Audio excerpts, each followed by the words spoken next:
Hello. Hello and welcome, everyone. We are just getting started for Be Your Best Conversations That Matter Most with Wendy, Carrick, and Roger Blaker. I am Anissa Avon, and we're going to pause for just a moment as we let folks come into the webinar room and say hello. Hello, everyone. Welcome. We appreciate you joining us on this Thursday morning. Welcome. All right, we're going to go ahead and get started, and we'll just say hello to you folks as you keep coming on to the call.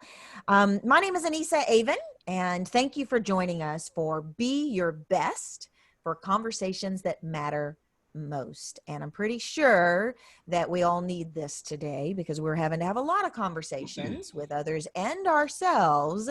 And some of them are very, very difficult in business and in our personal relationships. So thank you for joining us. I want to share with you guys a little bit of the background around our Leading in Crisis Summit. We got the word, as many of you, back in mid-March that our world was about to change. Our life was about to change. Business, personal, health, all of the above was going to be very different for all of us for the next indefinite term. And I reached out to Wendy and Roger. Hello, Wendy and Roger. Hello. And a few other dozen experts. And I said, what are we going to do? How can we serve? How can we help? How can we perhaps put our focus on the things we can control and how we can contribute instead of our fear about what's this going to lead to next? And within a matter of minutes, both Roger and Wendy said, sign me up. I have some ideas for some talks that will help. And then we had 10 and 20, and now we have 40 plus speakers. We are doing presentations on everything from managing a new to remote workforce to using remote technology to managing conflict and stress and communication effectiveness and even performance management and business continuity. If it's about business or HR in business and managing this chaos and change, then we're hoping to to either present an expert already on the books, or if you have a talk you'd like to hear and we don't have something on the books, please do reach out. I will scour our expert database of over 3,000 consultants, trainers, and organizational development experts, specifically for the talk that you'd like to hear. So join back often. We have, as I mentioned, over 40 plus experts and counting. We will go through May every Wednesday and Thursday. So first, I want to say thank you to our speakers, to our sponsors. Our sponsors are the Whitmarsh Consulting Group and David Whitmarsh. And without David and his team of super talented multi-channel marketing experts, our summit would not be the success that it has been. So thank you, David, and your team. I also want to say thank you to Insperity, HR that makes a difference. When I reach out to Insperity and I said, would you guys be willing to sponsor the summit? They too, instantaneously, absolutely. What do you need? What does this entail? How can we help? They have put together multiple presentations specifically and exclusively for you folks and our peers. And I asked, what would you be willing to do as far as a freebie, a gift, something that would be meaningful and relevant for our audience? And they thought about it and then came back with a free HR financial analysis confidential report and debrief. And at first I thought, well, that's interesting. How do you do that? Thinking it was a freebie, they wouldn't have to spend a lot of time on it. And the more I found out, the more I realized this is actually, as I keep saying, it's kind of a big deal. We know that HR leaders have had to take that budget that they put together over hours of sitting at their computer and talking to their teams and analyzing best practices and literally just crumble it up and put it in the waste bin because it's no longer valid for 2020 and maybe not even 2021. So what they've done is they've said, well, we'll help you. send us your budget, send us what you're thinking about, and we'll ask you some questions, and we'll help you by sharing with you what other organizations do as far as their HR budget and best practice in that regard. So don't hesitate to reach out to them. They know that not everyone that signs up for their free report is going to be a good fit for their services, and they said that's not the point. We want to serve. So if that can be helpful to you, reach out to turnkeycoachingsolutions.net/HR report to take advantage of that. Final sponsor I want to mention is our Turnkey Coaching Solutions package related to data-driven crisis strategy. On the other side of this, because there will be another side of this, our strategies, our business strategies, your business strategies, your life strategies will need to be reevaluated. And so I reached out to some of our strategy consultants, including Wendy and Roger here. And I said, what can we do to support our clients and friends and peers in reevaluating and getting ready for growth and possibly revenue change and business model changes on the other side of this. And so we put together a strategic alignment and strategic planning process that is unique and specific for this time. And it's not free, but it's the next best thing. It's name your own price. Our typical value on this is anywhere, depending on the size of the organization, is anywhere from $15,000 to $30,000 just for the initial processes. And as our part during this pandemic, we're looking at name your own price, which means it's all up to you. If we can be of service, I do hope you'll reach out and let us know. So I want to introduce you to our experts today, Wendy Carrick and Roger Blaker. I want to start by sharing a little bit about Wendy. Wendy is an organizational development expert. She's a leadership and career coach and a master trainer. She has many years of leadership prior to becoming a coach and a trainer, many years in leadership in Fortune 500 organizations as well as startups, including serving on the leadership team in the corporate office at Morgan Stanley. She has a number of certifications that make her uniquely qualified for today's talk about communication and how to talk and how to show up when the conversation really matters. I also want to share with you a little bit about Roger Blaker. Roger has been a coach since 2003. He specializes in ontological coaching. He also uses and understands the power of linguistics and language and emotion and physical and self-awareness to really make a difference in his clients' lives. He's a professional certified coach, a master facilitator, understands and uses a lot of principles around productive conflict and cohesive team development. And so, like Wendy, Roger is uniquely qualified for our topic today. Be your best for conversations that matter most. So Wendy and Roger, thank you so much for presenting this. What are we going to learn today? All right, well, let me pop this up here, make sure I got the Show your own screen. thing. Yes, and get this started. So Wendy and I can deliver this fireside chat. Okay, is that up? Does everybody see that? We're on. All right, so Wendy and I decided that we were going to team play this one. So we have common experiences around this, and we have some unique views of what we do when we work with clients in coaching. So as she and I talked about this, we came up with the idea that, hey, let's get together and make a presentation, have a fireside chat around this conversation, the challenges that sometimes occur. They occur all the time. But as this pandemic is laid out, what we've seen, we've experienced ourselves and what we experienced with clients, that the tensions are even higher now. And under that tension state, it creates the opportunity for stepping into messes. And so we thought this would be a good one to speak to that might give some insight, some reminder. People have actually experienced how to deal with conversations and conflict and things like that. We thought it'd be a good reminder or exposure to some things that maybe you haven't been aware of or thought of before. So that's my intro, but I'm going to turn it over to Wendy, and then she and I are going to kind of ping ball off of each other on this process. So Wendy, your take on this. You bet. Thanks, Roger. And I appreciate what you said about this conflict, because You know, even as we kind of get up in our day and we find us in a new kind of situation, whether we're working from home or whether we're spending more time, I think all of us are spending more time with our families. At least for me, I noticed that I just kind of, you know, I work from home all the time, so I didn't think it was going to really impact me. But the stress of what's happened, the stress of not being able even just to go to dinner, I guess, or not to go out to see my friends and have to worry about where I am in the grocery store has really kind of heightened my emotions a little bit.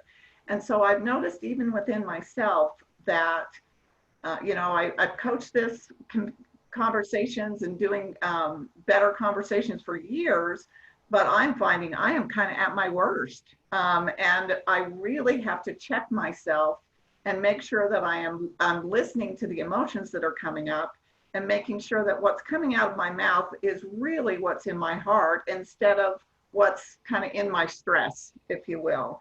So I'm happy to be here today. I think this is a really, really important topic for all of us because once it comes out of your mouth, you guys know we cannot take it back most of the time. So let's see if we can't be our best.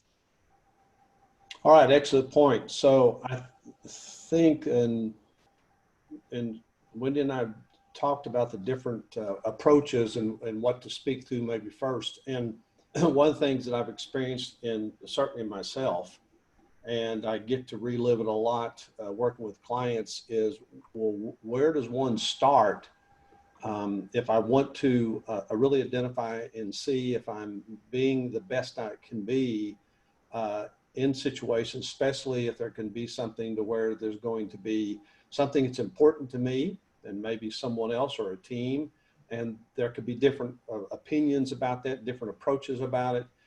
So it could be high stakes, different opinions, and therefore could be emotions in it. And of course, referring back to what we're in right now, those emotions could be heightened. But I think this is a good thing to cover regardless, in the best of times, because the reality is we're all human, we all have emotions, and how do I learn techniques or tools to manage my internal emotions within me to where I can be a better or the best of myself. So starting with that, what I referred to it, what we talked about is work on me first.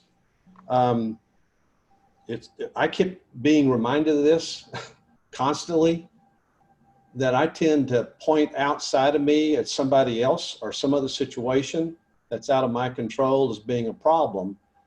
And if I really step back, if I try to work on me and practice this, I realize that that's not the place to start. The place to start is to speak to myself, about evaluating me. So I want to give a couple of few points here, and Wendy, please step in your thoughts around these things too. But here's some terms that I picked up on. I was taught this. So by the way, things that I'm going to talk about here is not anything that I've thought of myself and everything. I try to sponge things and pick it up from others. And so when I found some things at work, I try to use them myself, and then I can pass them on to others. But I'm going to use some terms here to set the stage. If I know I'm going to be going into a conversation or a situation where there could be some heightened emotions about it because there can be different opinions or whatever, is how do I set my mind right that I'm the best I can be when I'm interacting with somebody else and viewing the other person or the team in a positive light. And so one of the things that I have experienced, I've tried it myself, I've coached people that are in conflictive situations or whatever. How do they really try to set their mind in a way that it's going to be a positive attitude stepping into the situation? A couple of things, obviously, is my breathing. If I'm feeling tension, identifying what those are, but then making a determination, I'm going to adjust my thought. I'm going to take capture of my thought, and I'm going to have some thoughts about a situation for a step in. So these are examples of that. One thing is, I'm happy to be here. In other words, I'm going to be talking about a situation with a team or an individual, starting with, I'm happy to be here. I'm glad you're here. Think of the other person. I know what I know. That's important to be clear, and we'll get more into that part of the story in a minute. And don't make it an either or choice, because if I'm trying to win and they lose or any kind of out of balance that situation, it's not going to have a good outcome regardless. So Wendy, share some of your thoughts around this. Yeah, you know, I think when I first really, when the light bulb went off for me around communication, in my career, I was given feedback that I was a little aggressive. And when I thought about that, I thought, oh my gosh, me aggressive? I'm certainly not aggressive. I'm very passionate. At least this is in my mind, my story that I'm telling myself. But some of the words that I would use, or even sometimes my enthusiasm, would be taken the wrong way or perceived the wrong way. So this start with heart, start with your intent. And it takes a little bit of, I guess, like you said, Roger, breathing and really being aware of where your emotions come in, because you can start with your heart if your emotions are not clouding what's going on. So if you really think about, where am I, right? That I'm happy to be here. And I really, if I have to have a crucial conversation or a difficult conversation with someone, I want to make sure that I'm coming in with kind of a blank story, with my heart in the right place, my intent in the right place, because your intent shows through. So sometimes you have to take a day and think about, what is my intent in having this conversation, whether you're having a conversation with a work colleague, with somebody that reports to you, that you have to give some you know, maybe unpleasant news to, or feedback to, or even when I, you know, and especially with my family, because the emotions run higher when there's something that I think may not be going the way I want it to go. I really have to take a minute and think about, you know, where is my heart in this, and what is my true intent for the desired outcome for both of us? Because in the end, I want the relationship to increase, not decrease. Yeah, you just said a couple of things there. The story, we'll come back around the story part, because that could be what's in my head. I want to cover that for both of us to have a discussion around. But the other thing that it's a good lead into the very next thing we want to cover is this whole thing about, what do you want? You know, what do I want? I have a couple of questions. Sure. When you say work on me first, and you're saying, I know what I know, what does that mean in, you know, in our conversation about speaking from our heart? And tell me more about that. I know what I know. That's a great question, because that has got layers to it. But what I've experienced is, and some of this will circle back around about what I know, is the story we might be telling ourselves or whatever.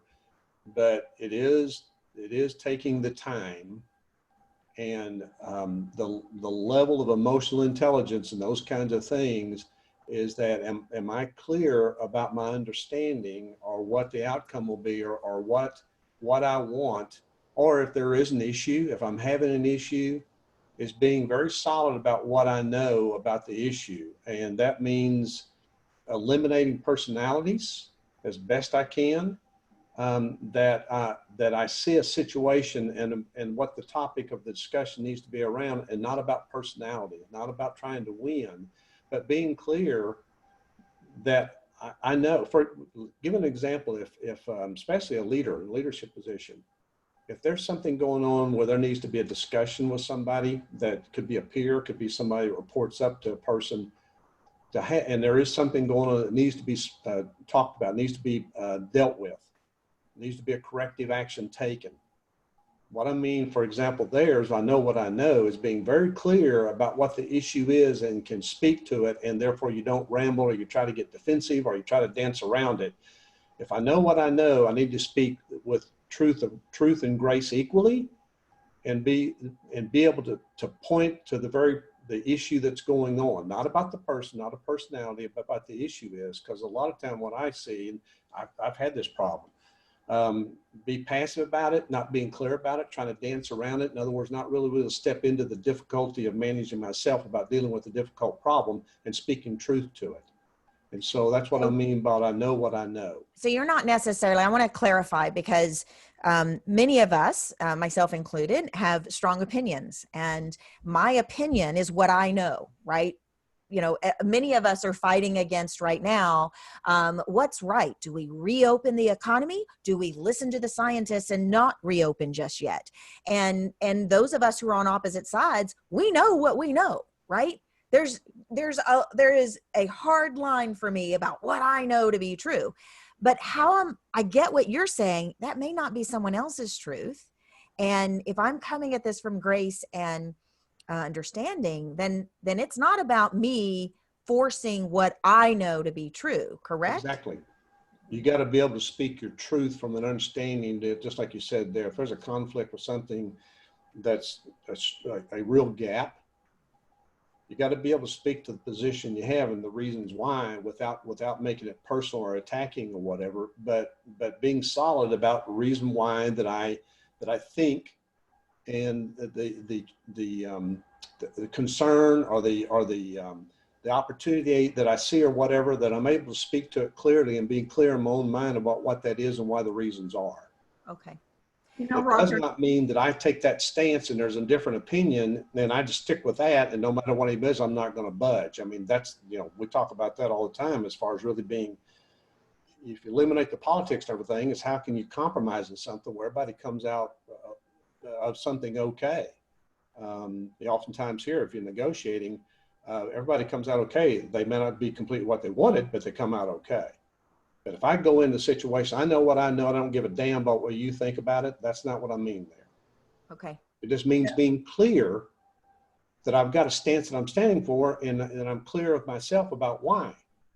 Not just because I want to be hard-headed. Does that make sense? Uh-huh.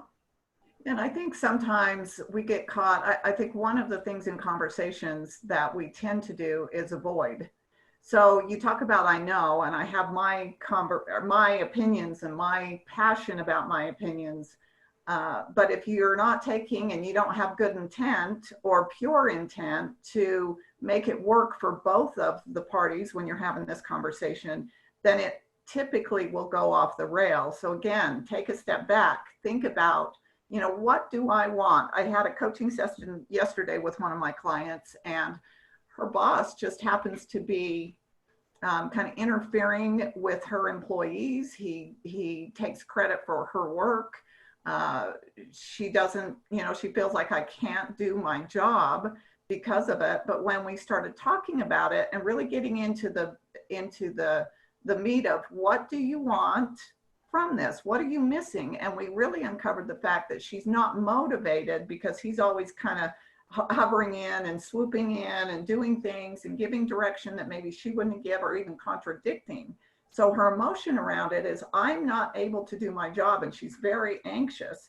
But when we start talking about what do you really want, what, you were promoted to this role. So was that clear about what you were promoted to do? Is it not clear? So we really worked out a strategy for her to go talk to him about it, but in a way that wasn't accusing, that wasn't detrimental, I think, to their relationship. In the fact she's just going to say, I need more clarity about my role now, and this is what I need to be motivated to do a better job. And you could feel the emotion in the room, or over the Zoom, if you will, just decrease as she thought about, okay, what is happening? So she got to the bottom of it. What a segue. Perfect. I mean, I think, Wendy, you just covered the things in your example there, is coaching her through the process to build for what these checkoffs right here. What do I really want for myself? What do I really want for others? And what do I really want for the relationship? And how I'd behave if I really wanted these results. What I really take out of something like this is a very balanced approach to me. In other words, it's not about me, but it is clear about what I want, but also what I want for others. As lay this out, we can all see that it really takes some time. It's important to consider other people. I think there's a term, without getting too deep off into this stuff, empathy. The better able I am to be able to get in touch with my own heart about empathy, the easier I think these things are. My empathy, I think it was one of the assessments, you brought up TTI a minute ago on mine and Nisa. My empathy was like that. I've had to learn of what that really means and find ways to, that inspire me and touch me in a way that elevates my empathy. And then I also hear discussions around this, and I do a lot of YouTube research, and I see situations where that's demonstrated where it maybe not be, and then it's talked about how and all these things, and that's helped me a lot. Well, you and I have worked together for many years now, and we joke because we're like, we have no empathy for Roger's non-empathy. Right? So we've had to, though, learn that communication style. I've studied NLP, neuro-linguistics programming, for many years, and still really am fascinated by how language impacts us on an intellectual and emotional level that literally goes to the wiring in our brain. And one of the presuppositions that I really try to live by, and I'll just be fully transparent, I'm not always very good at it, especially during times of stress, but it speaks to these questions. And that is, the meaning of my communication is the response I get. And if I can live by that, then if someone takes what I have to say as me being insensitive, then in fact, if that's their experience, it most likely was not my intent. And if it was, then gosh, I've got a little self-reflection to do. So the meaning of my communication is the response I get. Clicks every single one of these off. Am I clear about what I really want for myself and others? And if they don't see my intentions, then my communication needs to be adjusted, because I'm the one that's responsible for the meaning of the communication. Naturally, it takes two people to have a conversation, but if I own it from my perspective, then I'm going to do a lot better job of flexing and being nimble and resourceful about how to really communicate effectively. I think that's an excellent point there. The term I always use, and I have a mentor, and he had to beat on me for a year probably. I meet with him every week and been doing that for 4.5 years. And that first year was really ugly, because the whole thing was, how do I stay on my side of the street and deal with my stuff and leave everybody else's alone? And so that whole thing about managing my side of it, we have no control over anybody else or anything outside of us. And I don't know about you guys' experience, but a lot of mine was trying to control situations that I had no power over. So learning these things here, and that goes back to the empathy part. So I think that could be a subnote under this thing here about the depth of the empathy that I'm able to get in touch with, opens the door for being more effective about this. And if I don't have much like me, these are things that I have to work on and be aware of and practice. So we've covered this check-in thing. And we've been talking about something here a lot already. And that is about dialogue. And Anissa, you just pointed that out. It's that whole communication and how we practice this. And when I say starts with dialogue, it sounds kind of misleading, because we've been talking about things to how to prepare for it. But where the rubber meets the road, if I've already taken the time to really examine my side of the street, what do I want for myself and others, a relationship, all those kinds of things, that's a mindsetting thing. And I may even have resources that I can talk to about to really lay out the situation to make sure my thinking is clear.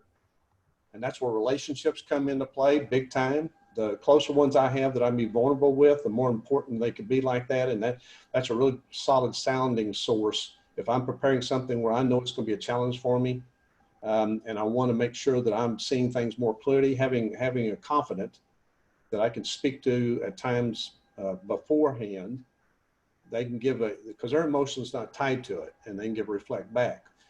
That's all prep. But when the rubber meets the road is starting with dialogue.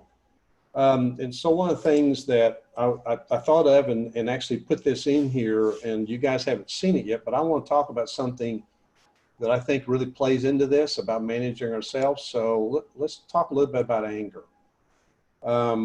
Because I picked up on something here I thought was really a cool way to look at this. Again, that kind of helped getting in touch with oneself. When angry, we are at our weakest. And therefore, all these things we're talking about, this prep ahead of time, is a way to try to calm myself down to where I'm being more rational and present, and recognizing, I think it's really important to state that clearly, that if I'm feeling anger or resentment, I'm at my weakest. And do I want to go into a conversation with somebody? It could be a bit of a challenge if I'm at my weakest. So I'm kind of curious about you guys thought about that. I haven't really thought about it, but I have certainly done it. So, We all have, yeah, right? that's where I get, again, it's the emotional hook that even though I know all of these skills, I practice, I teach these skills, when I'm angry or even hurt, because sometimes I think hurt turns into anger, it it really doesn't go well. So I really have to just shut my mouth when I'm angry and get over that before I have the conversation, or it will go terribly, absolutely terribly. It's like you guys practiced this ahead of time, and I just put this together Yeah, because you just put the word there that's really key. I really appreciate what some of our attendees are sharing. John says, I try to pause, which is really smart. Sheila says, I always see anger as the safe face of fear. And Bettina said, yep, me too, to Wendy. So I think that we are in agreement. I have a question. So right now, anger is one of the emotions we're feeling. We're also feeling a lot of fear, a lot of doubt, a lot of uncertainty. And there's so much coming at us, from economic instability to the fear of our family members that perhaps we don't even get to protect, or worse, they're somewhere where we can't hold their hand when they're going through something we know could change our lives forever and they could be gone. How exactly are, I get I get the theory that we should pause, right? I get the theory that we shouldn't go at this while we're angry or hurt or in an emotional state. But I also know that right now that's awfully difficult. What's the best practice, or what's your take on how to press pause, or how to press pause after you realize, oh, I should have pressed pause? It's a great question. I think a lot of what we're talking about here, I don't know about you guys, but a lot of mine comes out of the fact that this after I've stepped in it, and then I could be thinking about these things afterward. Yeah. I've got some thought around that. Wendy, do you have anything? The only thing I can say is it takes years and years of practice. I do think I've gotten better over the years of kind of managing it, especially if you're, afterwards it's always easy, because you're like, dang, I shouldn't have said that, and that didn't go well, and now look at what I've done to the relationship. So the more you practice and the more you understand kind of what happens in your physiological self, for me, I can feel when that anger, whether it's hurt, fear, frustration, all of the above, it really kind of comes from my gut and then it comes out my mouth. So when I feel that coming in my gut, I really have had to pay attention to that, because if I catch it at my gut, I can stop, and then I can kind of get back to my rational brain rather than my hurt, fear, and frustrated brain. So I know that's helped me. Yeah, and I think I've been doing, like I said, I've been doing this for a long time, but I really stepped back in and started doing a lot of research. In this day and age, it's such a beautiful thing to have it. And something that I think is key to this, and I can't say that this is what I do, but when I have done it, I know it's absolute truth. And there's a lot of science, because of brain scanning they do now, behind how the brain functions and how it can be healed. I think one of the things down here is it's speaking the truth of something is really important, and having places to be able to talk about it. It's absolutely amazing if instead of being anger and frustrated, is to have a place that's an appropriate person and situation to be able to speak to the hurt, the fear, the frustration. And I've never seen words as powerful as this. If I'm talking about something, I've had this loss, whatever, and this is where empathy, I don't want to get emotional about this, where empathy really pays off. Sitting across somebody and talking about something around something like that, and they're looking back at me, and you can see the empathy in their eyes, and they say, me too. Those two words, because we can't this is really an example we're seeing today that we have, see how little control we really have over anything? We really don't. Mm-hmm. But how do we do this? Like Anise, like you asked, is how do we do with all this stuff coming at us and this tension and pressure? Is step back and breathing and realize, what's really going on inside of me, and also what's it triggering in me? Because so much of what we do around any of this is because of things in our past, or we're bumping against those things, and that's coming at me too. And that's what I mean about really being able to unpack what's going on inside of me and where my thoughts are, what emotions is it impacting me on, to be able to speak to that. Now, we can't walk around all the time doing that, but we certainly can take time outs to do it. Better that than sit around and let this build up to where now we're doing is kind of angry or frustrated, and then we whip out at people, and especially the loved ones. And now we're doing double things, because now we're beating the hell out of ourselves because we just did that. Well, the takeaway situation, kind of examining it and say, what's going on with me, and how can I put words around it? Does that make sense? It does. And the takeaway I'm taking from that is this isn't about being perfect right now in our communications, but it is about being authentic, and it is about acknowledging our stuff. And as you both put it in different ways, when I step in it, acknowledging, hey, that didn't come off the way I intended. Hey, that was sharper than I had my intention. Hey, we both really want the same things. Can we try that again? And unwinding the mistakes that we make by being real and acknowledging we're not perfect at this communication thing right now, and there's a lot going on, and we can do better. Exactly. That empathetically, again, coming back and, I messed up here. I'm sorry. Can we start over on this? Yes. All right. So I thought that was good to kind of bring it up because of everything that's going on right now, some things that I'm still practicing and learning about that. Okay.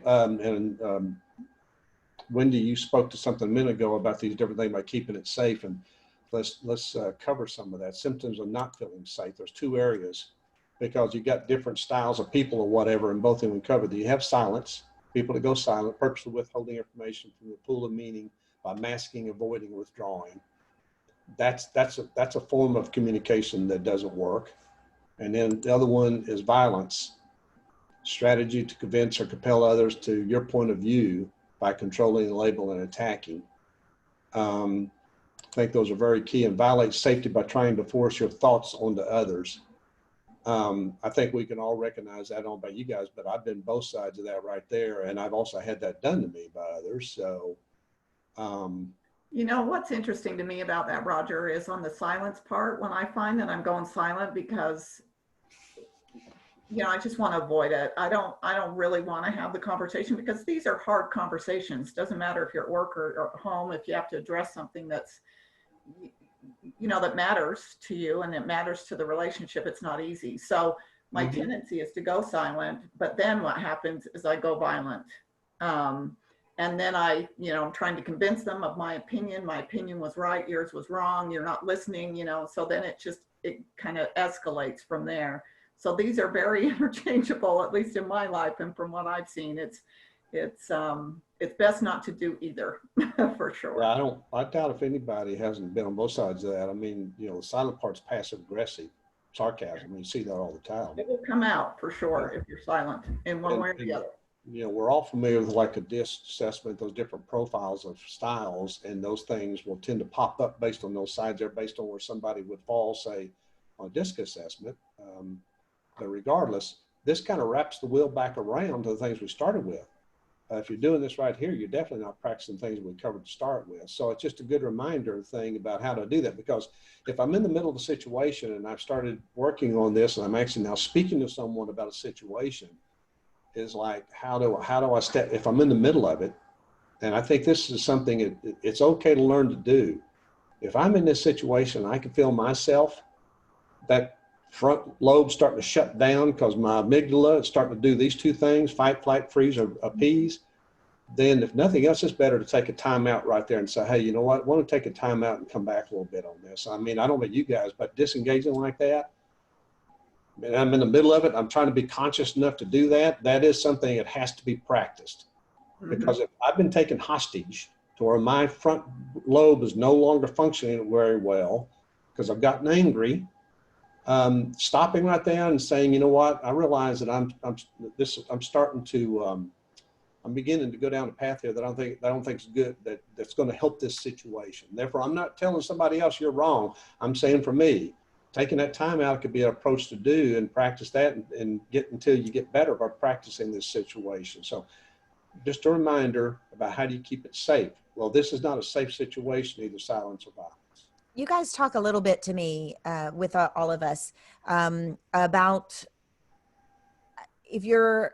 how effective leaders can observe their teams and members of their teams either doing one of these and how to address it. Is that a question? It is a question. How can leaders take this concept and recognize when their space that they're setting up for their teams or their employees is not safe? Because either we've got the certain types who feel compelled to force their opinions or to convince others that their way is the right way and perhaps attacking, labeling, etc. Or the opposite, those who are like, Bettina actually wrote, earlier, anger is more frustration for me because I feel like the person is not taking the time to listen. And she wrote, they think they know it all or perceive that I think that I know it all when I don't. I only speak up on things that I know, and I'm also willing to learn. And I think that's key, in this safe place around silence. And so my question is about what can leaders do to recognize the environment of these two opposites and what to do about it?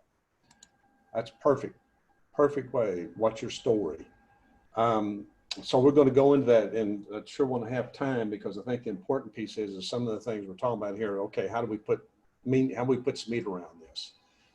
And what I refer to there is your story. Now, there's a story to be able to speak to, but the first story that needs to be captured is the story I'm telling in my head. You got a situation you just talked about, Anissa, where somebody is observing this, and there's some conflicts are going on or whatever, and it concerns them, and they want to take action to see if they can help the team become more cohesive, or some of the things that are going on that are dysfunctional, see if there's some things they could do to have impact to make adjustments in that. Is that what you're saying? Some of the things like that? I want to know how a leader can be observant and respond to creating a safe space where people are either over opinionating or under and staying silent, because neither of those work. And a leader has to know what do I do to foster effective and heart-filled communication? Right. And that's what I thought you were referring to. So in the case of that is like what I'm talking about story here is the first thing goes back kind of things that we started to talk about is what's my story. I want to make sure I'm getting clear the story I'm telling in my head about a situation. So again, I'm examining myself and because I want to speak to that story. But I don't want that story to be a thing, well, you're doing this, or somebody said, well, you start with I, because that way you don't use the word I think you're wrong. That's not what we mean by I. But you want to start with the story and be able to verbalize that story as part of the process here. So Wendy, you got anything you want to add to that thought? Because we are going to step into the thing about kind of a 5-step process about how to work through the exercise in real time. Yeah, I think one of the things that just comes to mind is, kind of watching your team as a leader and seeing some of the things that they're saying. So when you see someone, for example, labeling someone or labeling behavior and saying it out loud, and it's the negative side of that label, it's important, I think, as a leader to say, hey, wait a minute, is that truly how you see that person? Think about it, do a T-chart. What's the positive about that person? What's the negative about that person? When you just start shifting and start labeling more positively, then that conversation actually that'll change your story, basically. So. Right. What I always look for is if something's happening, there were some kind of negative situations going on, and I'm thinking about a particular individual, I wonder about what's the story behind the story. That may be the words or the action they're taking, but I wonder what the real issue is within the person as opposed to what you're seeing, because oftentimes there's something there. So let's go ahead and go through this process, because this is the path, and this is this is the path of approach that we want to talk about. And I think, Anissa, it goes into what you were asking. So, and I'm looking for you guys' input thoughts around this too. For example, then if I've done all this, I examine and I want to speak to somebody, there is a conflict going on. It could be more than one person, but it's, for an example, in this situation where you're talking about, Anissa, if there's a team of people and certain things, then it's probably important to take individuals and speak to them about the situation with them, and don't make it having a whole discussion overall about behavior. I think it's better done and spoken specifically with the situation you see with the individual, and it could be more than one. Probably use everybody, but there's different levels. So the first thing is you share the information. It's very important to share with what's going on, especially if you're examining I'm glad you're here. I'm happy you're here and I'm on your side. And so let's talk about this. So starting by sharing the information at a high level of something you want to speak to, is where you start. So you guys go ahead and share any thoughts you have on this, because we're going to go through about 5 points here. I have lots of questions, but I'm going to let you get to the next one before I start. Okay. And tell means tell your story. So give an example of a situation where there's a conflict. Say there's two people. There's a guy that is the accounting department or whatever, and he's frustrated because the company's directing that person to cut back expenses or whatever. And the person he's had this meeting with is a person that's in the sales area, and they've got this people coming into town, and they usually get a limousine to take them to the meeting place. And so the person that in the accounting things is, we're absolutely not going to do anymore. I've been told to cut down expenses. We're not going to go have that heavy expense. So the person that wants the limousine gets an argument about it, starts, conjuring back about where you're just wasting time and whatever like that. Oh, you just want us to get a pickup, haul them in or whatever. So it becomes that kind of a situation. So it makes sense to where there's conflict. So telling a story means maybe the person that's wanting is the sales, and this person would say, we're going to cut money back or whatever, and there's not going to be any more limousines or anything like that. The other person has the ability to step back and tells a story from what they're really seeing here and wondering about. So they might bring it up that, I'd like to talk about that a little bit. Would you be willing to discuss this some? Because I got some thoughts around this, like your feedback. And then maybe bringing up, the limousine thing, it gets expensive. This group's going to come in, they've only got an hour. And if we don't do something about getting them there and meeting with them there, whatever, we're going to have this problem. In other words, he starts dialoguing, and he starts asking the accounting person, is there anything else going on with this? I mean, I understand the importance of this, and I understand that the money that you're talking about can have. I'm wondering if there's something else going on around that. And so maybe by asking that question is getting argumentative. Maybe the person in the accounting area says, well, they've really been on my hiney about cutting back expenses and everything, and I'm feeling the stress and pressure of this. Now you have that person talking about something in their heart and not just in their head. Mm-hmm. Does that make sense?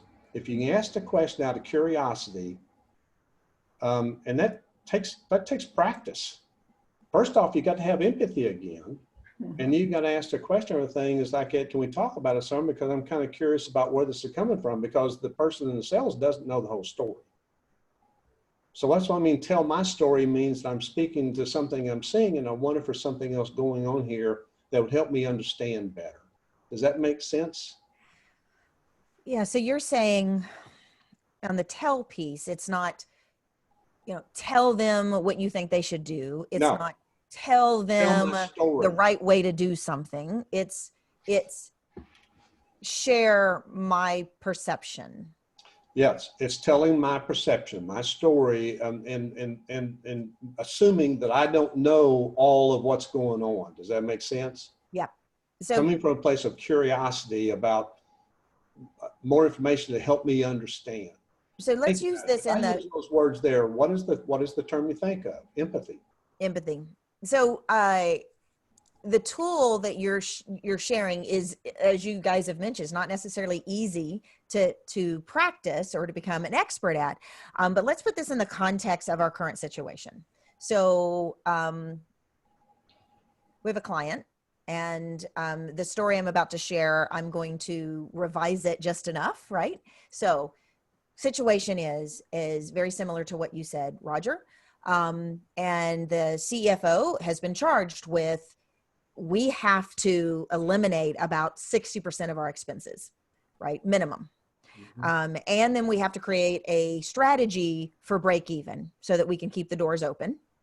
And one of the other executives didn't want to have axed their access to their private planes and access to their season tickets and access to some of the things that they considered requirements. And of course, the CFO considered, and rightfully so, if we express our opinions here, is that no, the private plane and your season tickets and the country club are not requirements. Those are not necessities over our sales team or our people. And so you guys coach me. How exactly would the CFO or an HR leader go to the team and express sincerely the challenge that thinking people might have with this issue? We got to cut 60% of our expenses, but we're going to keep the private jet. So that's the argument there. So yeah, digging down, I mean, there's two things there real quick, and then we can talk a little more in depth about the questions. That sometimes you have to make a decision where somebody likes or not, because simply it just, there's only so many things you can cut. And when you get to those, you got to prioritize them. And if that jet is at the top up there and there's just no other things can be shifted, then that decision has to come to CEO. But think about it, and these are the things we talk about when we're doing the, what is the 5 functional behaviorals of a team. Then you bring your leadership team together and you go through an analysis and, okay, let's go ahead and put everything on the board that's out there, and let's start talking about what we can eliminate, because we have to eliminate somewhere. If you get the whole team involved in it, which is one of these executives, as a whole team, they come together driving out what we have to do to be able to eliminate it. And as everybody puts their pieces in there, there could be somebody like that person that says, I'm not going to give up any of that. That has to be where the whole team finally comes, the CEO just finally has to make. So sometimes you're absolutely right. Sometimes you got to get the team together and get aligned, but sometimes you don't have that luxury in tough conversations. Sometimes a person has to be willing to speak their truth, even if it falls on deaf ears, just to be able to look myself in the mirror in the morning and say, I stood for something. And how does someone do that? If they can't rally the team to align, right, and they still need to share from their perspective, what do they do? In the case of that CEO you're talking about, what do you? Tough conversations. Yeah. And a situation, that example could be the CEO might have said, when it comes to people, they come first. All these other things are secondary, so we're going to eliminate those. And it has to be, that's the decision. If there isn't time to really go through and do an analysis for this, when it's reducing expenses like that, I mean, that's one of those kind of things, guys, we don't have to take a week to make decisions. We spend 2 or 3 hours or half a day going through it, and we'll drive out the best we can at that point. And then the CEO, will make the decision final. Yep. And so that's I think my point is, a lot of us in teams may not be the decision maker. And we are watching decision makers make decisions that we don't have a voice in, right? And so, Wendy, I wanted to ask you, what if it is, you've been in HR and you know what it's like to have a quote unquote seat at the table, but then not necessarily have the decision-making voice. What's your advice to folks who are needing to communicate around tough things and tough decisions and drive two-way communications that may not land the way you'd like them to land? What do you do with that? I think the most important thing is to communicate what you can. Sometimes you can, as a leader, communicate everything, right? But communicate what you can, so everybody has kind of that same bit of information. If somebody disagrees with that, my counsel always is to say something, kind of figure out what your intent is. Why don't you agree? Let's think about your intent, and let's come up with a way to ask the questions or to provide your point of view that is non-threatening, but it's more curious. Like Roger said earlier, it's more curious about, well, help me really understand, because I've got all these trips planned. I've got my clients there. Why can't I use that plane? Or why do I have to cut 60 when I'm bringing in money? Or, you know, whatever that is. I think the real key is to have dialogue about it, and also be willing to be influenced by others' opinions. Don't be stuck on your own opinion. Even if you're the leader of a, you know, company, you have to, even though you may have made that decision, there's always room for improving your own decision. So I would just say, be clear, provide as much information as possible. If you have issues with it on the other side, then, you know, make sure your intent is pure, but then ask the questions, be curious. And that creates that kind of shared meaning, that pool of the same knowledge, to where then the team can then come back together and everybody feels like it's been above board. I think a lot of times our perception is decisions that are made are not above board, and that we're just told things, rather than really understanding that, you know, they have our best interest at heart, but the leaders have to really say that, you know. I think you hit the point there. Is when times get tough like this is the time to be communicating more than you ever did. You can't say, well, because we're in such a rush now, we can't do it. No, this is the time you got to do it, because that's what you're going to have happen if you don't, for sure. And it's still not going to resolve everything. But if you're not communicating, well, Nisa, you and I saw an example of that in South Carolina. Yeah. The one group that was making all the money didn't see you rise the company. And when you finally started coaching the guy live right there, the head of the whole division, he explained the fact that you're making money, but we're losing money overall. So when he explained to everybody, now they all saw a bigger picture. That's what I mean about communication. It means you got to take time out to do those things. Mm-hmm. And you can't think of it all. I mean, the whole point of it is you ask people what's going on with you. Well, they may have their worries and concern. That wouldn't have come up until he finally spoke up, because he didn't even know everybody was thinking that way. Yep. Us coming together and working with him as a team is what brought that to the surface. He didn't even know it. I mean, that's the kind of thing we see, and when there's not much communication or deep enough, that's what happens. Okay, so back to this here. So you tell your story as you understand it, but you do it from a place of curiosity, because that's your story in your head. You're trying to get clarity, and that's what then you ask. You know, is what I'm thinking or talking about here, am I accurate at all? Am I off there? You know, give me what's going on. That's how you ask for clarification. Then you talk about it. And you keep the dialogue going. And it's the whole thing where you keep circling through to make sure, okay, am I starting to get in a situation where I'm starting to get defensive? I'm starting to want to state my side or whatever like it, as I'm constantly circling that in my head. While you keep going through this process. And then the other part's encourage. So it's like a three-step. If you take all the information we talked about and go through this process, and while you're in the middle of that dialogue, you're checking with yourself. Because if there's something else the person says, it seems kind of defensive or whatever, you want to see if you can step into what that's about without saying you're sounding defensive. I mean, you talked about words a while ago. We don't point things out to people like that, because that's the whole thing about they're feeling accused now. It's like, you know, I want to clarify what I'm thinking. I hear you saying here, so I'm curious about that. And so you speak again from your own position about what you think you're hearing. And you're not doing something to be even unintentionally, but they think's labeling. So we could spend a lot of time going through actual role modeling, role playing this, but we're out of time. We are. This so last we need to wrap piece, up. So there's our contact. Go back to the one before. I do want everyone to see y'all's contact details. Go back to this last piece about encourage. I think that even really effective communicators forget to acknowledge and encourage the dialogue.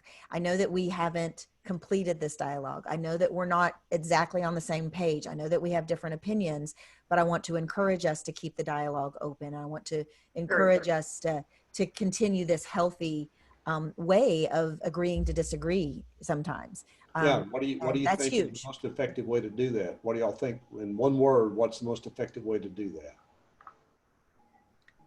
Thank you. Take the responsibility of going and following up, right? Yeah. In other words, exemplify it. Yeah. Okay. Very good. You guys Excellent. that are on the call, feel free to type in just 1 or 2 words. What was your takeaway from today? Something that you're going to continue to use or implement in your own, or confirming something that you're doing that is already working. Do I need to turn this back over to you now? Yeah, sure. Okay. You stop share and I'll share. There we go. Just want to make sure you guys have Wendy's and Roger's contact details. Both Wendy and Roger have graciously said that they would provide anyone that is looking for a career coach or looking for support related to their team development or communication effectiveness, complimentary consultation, and strategy calls. So don't hesitate to reach out to Wendy and to Roger. Also, as a part of our programs that we have put together for sponsoring our Leading in a Crisis Summit, is we've reached out to many of our master trainers who have put together some very relevant employee development programs specifically related to this time of crisis and chaos. And they've put together 3 different buckets of training, virtual training options related to crisis management and EQ, or managing new to remote teams, or business continuity, or maximizing performance. And we've put together a buy one, get one, so that if you would normally be looking for some training for 1 group of 10, you can actually do 2 for the same. And so don't hesitate to reach out if that may be of service. Also want to share with you that we have put together some outplacement and career transition services. And we know that unfortunately many of our clients are having to furlough and in some cases even permanently displace workers. And if we can serve as a strategic mind or an outplacement partner for you, we would be honored. Thank you so much for joining us. I want to read to you a couple of the comments that we've gotten as far as takeaways.